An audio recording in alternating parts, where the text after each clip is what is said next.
కి స్వాగతం. ఈ రోజు వార్తల్లోని ముఖ్యాంశాలు.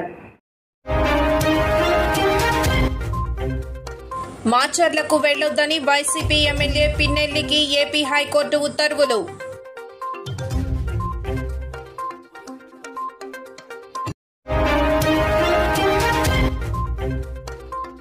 తుఫానుగా మారనున్న వాయుగుండం ఆదివారం తీరం దాటే అవకాశం.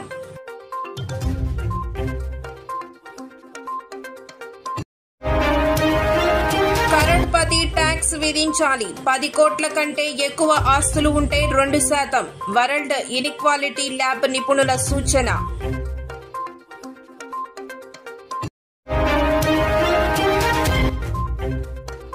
రిగ్గింగ్ కు పాల్పడుతున్న బీజేపీ, ఈవీఎం ఫోటోలు షేర్ చేసిన టీఎంసీ.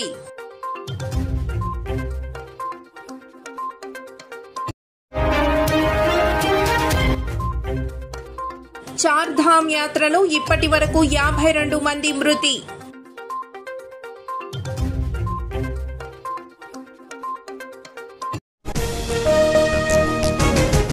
ఈవీఎం ధ్వంసం కేసులో A1 నిందితుడిగా ఉన్న వైసీపీ ఎమ్మెల్యే పిన్నెల్లి రామకృష్ణారెడ్డికి ఏపీ హైకోర్టు పలు ఆదేశాలతో కూడిన ఉత్తర్వులను శుక్రవారం విడుదల చేసింది.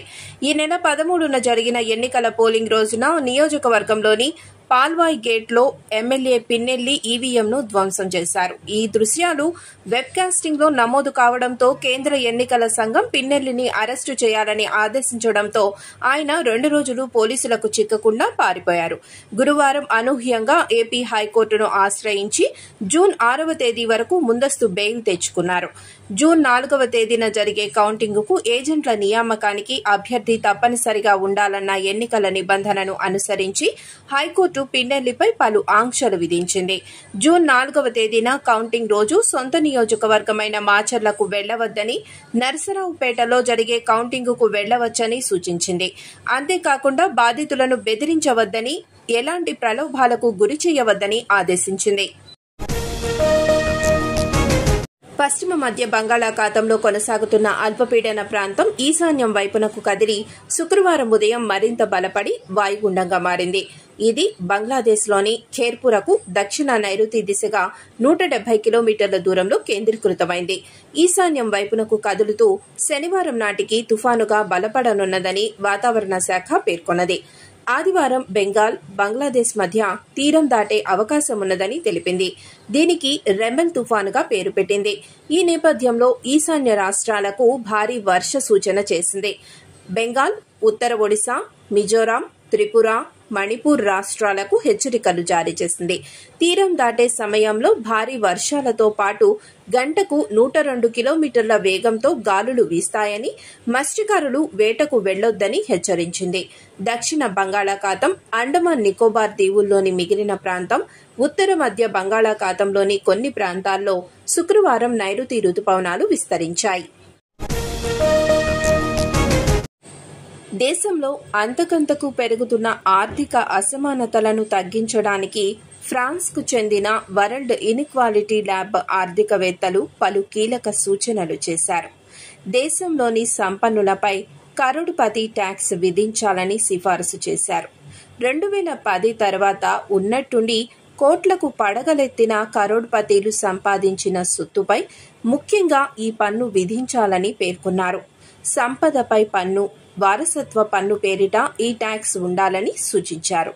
10 కోట్ల రూపాయల వరకు సంపాదన ఉన్నవారికి ఒక విధంగా, 100 కోట్ల రూపాయల వరకు సంపాదన ఉన్నవారికి కొంచెం ఎక్కువగా, 100 కోట్ల రూపాయలకు పైగా సంపాదన ఉన్నవారికి మరింత ఎక్కువగా ట్యాక్స్ ఉండాలని ఓ పట్టికను విడుదల చేశారు. ఈ కొత్త ట్యాక్స్ నిబంధనల ప్రభావం దేశంలో సంపన్నులుగా ఉన్న 0.04% మందిపై మాత్రమే ఉంటుందని, మిగతా 99.96% మంది జనాభాపై ఏ ప్రభావం ఉండబోదని వెల్లడించారు. బీజేపీ పార్టీ రిగ్గింగ్ కు పాల్పడుతున్నట్లు తృణమూల్ కాంగ్రెస్ పార్టీ ఆరోపించింది. ఈవీఎంలను ట్యాంపరింగ్ చేస్తూ బీజేపీ ఓట్లను సొంతం చేసుకుంటున్నట్లు టీఎంసీ పేర్కొంది. ఆ ఆరోపణకు చెందిన ఈవీఎం ఫోటోలను కూడా టీఎంసీ షేర్ చేసింది. తన ఎక్స్ అకౌంట్లో ఆ పార్టీ ఫోటోలను పోస్టు చేసింది. బంకురాలోని రఘునాథపూర్లో జరిగిన రిగ్గింగ్కు చెందిన ఫోటోలను పోస్టు చేశారు. మొత్తం 5 ఈవీఎంలకు బీజేపీ ట్యాగులు ఉన్నట్లు తృణమూల్ ఆరోపించింది. ఈ అంశంలో ఎన్నికల సంఘం తక్షణమే చర్యలు తీసుకోవాలని టీఎంసీ డిమాండ్ చేసింది. 15 రోజుల క్రితం ప్రారంభమైన చార్ధామ్ యాత్రలో ఇప్పటి వరకు 50 మందికి పైగా భక్తులు మృతి చెందారు.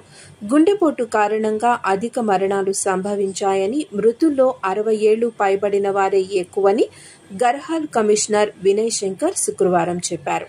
3 గంగోత్రిలో, 12 మంది యమునోత్రిలో, 14 మంది బద్రీనాథ్లో, 23 మంది కేదార్నాథ్లో మరణించారని వివరించారు. 50 ఏళ్లు దాటిన యాత్రికులకు వైద్య పరీక్షలు తప్పనిసరి చేశామన్నారు.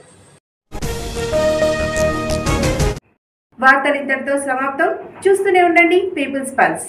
సామాన్య ప్రజల గుండె సవ్వడి, ప్రజానాడి.